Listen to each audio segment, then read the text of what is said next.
Soyez bénis et l'Éternel Dieu soit avec vous de partout où vous vous retrouvez à l'instant. Aujourd'hui, je voudrais parler de ce thème qui est intitulé « Comment activer l'attente divine ».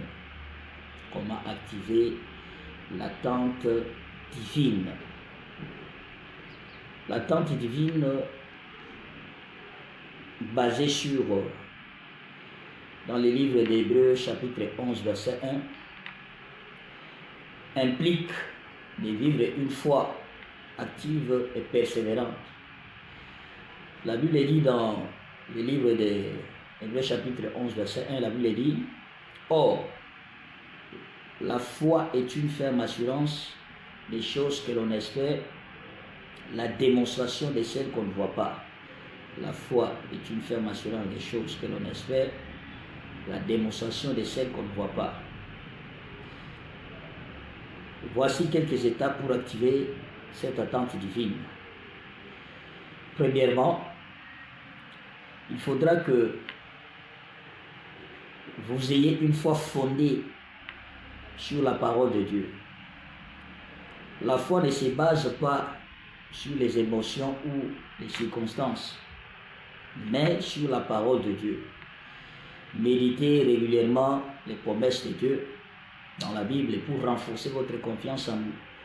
La Bible dit dans Romains 10, verset 17, la Bible dit « La foi vient de ce qu'on entend, et ce qu'on entend vient de la parole de Christ. » Exemple, si vous attendez une percée, cherchez les Écritures qui parlent de la provision ou de l'intervention divine. Par exemple, la Bible dit dans Philippiens chapitre 4, verset 19, la Bible dit « Mon Dieu pourvoira à tous vos besoins, selon sa magnifique richesse par Jésus-Christ. » Mon Dieu pourvoira à tous vos besoins. Donc, lorsque vous avez trouvé cette écriture, maintenant vous faites baser votre prière en fonction de ce que dit la parole de Dieu. Vous fondez votre foi sur ce que Dieu dit. Vous lui rappelez sa parole alors que vous êtes en train de vous engager dans la prière. Vous lui rappelez, Seigneur, voilà, tu as dit ceci. Voilà, Seigneur, tu dois le faire dans ma vie. Tu as dit, tu vas pouvoir à tous nos besoins selon ta richesse. Seigneur, pourvoir tous mes besoins selon ta richesse. Je voudrais te voir, je voudrais te rencontrer. Je voudrais expérimenter ta puissance. Je veux voir mes désirs s'accomplir, Seigneur. Agis dans ma vie. Opère dans ma vie. Opère les merveilles dans ma vie. Voilà. La deuxième chose plutôt à faire, vous devez fixer vos yeux sur l'invisible. Fixez vos yeux sur l'invisible. L'attente divine exige de croire en ce que Dieu a promis. Même si cela semble impossible ou invisible, vous croyez à ce qu'il vous a promis, à ce qu'il a dit dans sa parole, même si cela semble être impossible. Si vous attendez à un mariage, vous attendez à une promotion, vous attendez à un voyage, même si cela semble être impossible, vous attendez à la sortie d'un passeport, même si cela semble être impossible, vous croyez que Dieu est capable de le faire. Même si cela semble impossible ou visible. Cela implique de vivre avec une vision spirituelle au-delà des réalités qui sont visibles.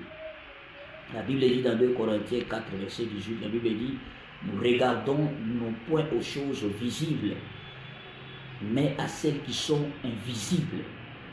Car les choses visibles sont passagères et les invisibles sont éternelles. Les choses visibles sont passagères, mais les invisibles sont éternelles. Les choses visibles passent, mais les choses invisibles restent. » Voilà pourquoi vous devez fixer vos yeux aux choses qui sont invisibles, à celles que vous ne pouvez pas voir avec vos yeux physiques.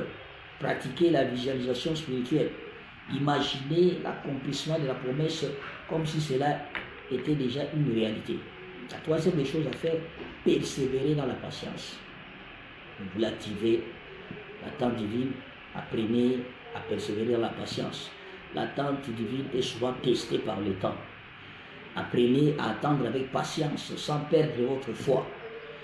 La patience n'est pas une résignation, mais plutôt une attitude de confiance. La Bible dit dans Hébreux chapitre 6, au verset 12, la Bible dit, afin que vous n'abandonniez pas mais que vous imitiez ceux qui par la foi et la patience héritent des promesses. Et dans Ecclésiaste 3, verset 11, la Bible dit, il fait toutes choses belles en son temps. Il fait toutes choses belles en son temps. Dieu agit en son temps. Et quand c'est le temps de Dieu, il fera toujours quelque chose de meilleur dans votre vie. Voilà pourquoi il est très bon, mieux même, attendre le temps de Dieu. Persévérer, patienter, même si cela tarde. Habakkuk a dit, même si cela tarde, attendez. Et juste vivra par la foi. La quatrième chose à faire, c'est exprimer une louange anticipée. La louange est une déclaration de foi.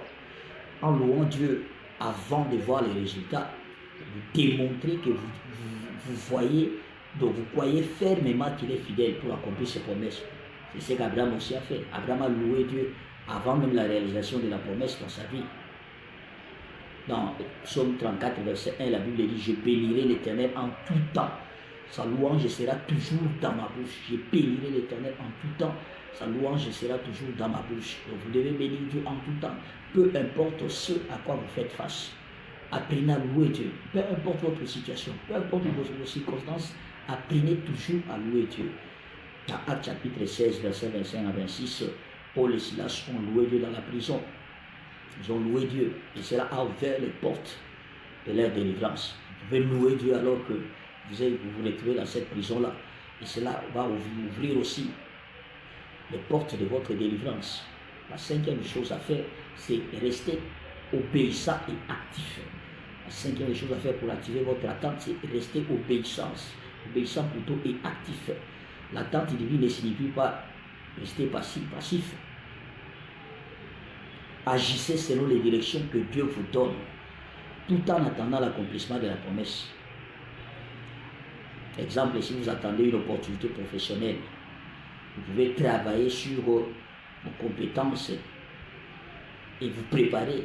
N'attendez pas que l'opportunité arrive pour que vous puissiez vous préparer. Non, préparez-vous en avance, avant même que l'opportunité vous arrive. Dans Jacques chapitre 2, verset 17, la Bible dit, il en est ainsi de la foi. Si elle n'a pas des œuvres, elle est morte en elle-même. La foi est prouvée par les œuvres. Si elle n'a pas des œuvres, elle est morte. Le Proverbe 3, verset 5 à 6, la Bible dit, confie-toi en l'Éternel de tout ton cœur et ne t'appuie pas sur ton intelligence. Reconnais-les dans toutes tes voies et il aplanira tes sentiers. Confie-toi en l'Éternel de tout ton cœur et ne t'appuie pas sur ton intelligence. Reconnais-les dans toutes tes voies. Obéis à Dieu. Reste actif. S'il faut continuer à les servir, continue à les servir. Tu attends la promesse en servant Dieu. Tu n'attends pas la promesse en croisant les bras. Tu ne fais rien dans la maison de Dieu. Pendant que tu es en train d'attendre, tu t'engages aussi à servir Dieu. Voilà ce qui va activer ton attente. Sixièmement, éviter les doutes et les distractions. Vous devez éviter les doutes et les distractions. Le doute peut affaiblir votre foi. Combattez-le dans la prière, la méditation et les affirmations basées sur la parole de Dieu. Entourez-vous des personnes qui vous renforcent votre foi, qui vous encouragent. Évitez les personnes qui vous découragent, voire même à servir Dieu. La Bible dit dans Jacques chapitre 1, verset 6 à 7, la Bible dit, mais qu'il demande avec foi sans douter, car celui qui doute est semblable au flot de la mer, agité par le vent et poussé de côté et d'autre. Celui qui doute est semblable au flot de la mer. Et ce genre de personnes ne peuvent pas s'attendre à voir quelque chose, à recevoir quelque chose de la part de Dieu. Ephésiens 6, verset 16, la Bible dit, prenez par-dessus tous les boucliers de la foi, avec lesquels vous pourrez éteindre tous les traits enflammés du malin. Prenez par-dessus tout. Prenez par-dessus vos problèmes. Prenez par-dessus tout ce à quoi vous faites face, les boucliers de la foi, avec lesquels vous pourrez éteindre tous les traits enflammés du malin. Et enfin, pour finir, ce que vous devez faire, c'est quoi? C'est développer une vie de prière fervente pour activer votre attente. La prière maintient votre connexion avec Dieu et aligne votre volonté à la volonté de Dieu, à la sienne. Priez sans cesse, sans relâche, car c'est par la prière que l'on renouvelle ses forces dans l'attente. La Bible dit dans 1 Thessaloniciens chapitre 5, 1 Thessaloniciens chapitre 5, verset 17, la Bible dit, priez sans cesse. Priez sans cesse, ne vous fatiguez pas. Peu importe vos défis, peu importe vos problèmes, peu importe ce à quoi vous faites face, priez sans cesse, sans être fatigué. Dans Luc chapitre 18, verset 1, Luc 18, 1, Jésus s'adresse à ses disciples, leur donnant une parabole. La Bible dit pour montrer qu'il faut toujours prier et ne point se relâcher. Il faut toujours prier et ne point se relâcher. Peu importe vos défis, continuez toujours à prier sans que vous ne vous relâchiez. Et pour conclure, l'attente divine est une discipline spirituelle qui renforce votre confiance et votre relation avec Dieu. En suivant ces étapes, ces 7 étapes que je viens de vous donner, vous activerez votre foi, vous activerez une foi vivante et persévérante, capable de déplacer des montagnes. Que Dieu vous bénisse et qu'il vous donne la grâce de mettre en pratique ces 7 affirmations. Et vous verrez votre attente être activée. Que Dieu vous bénisse et à la prochaine.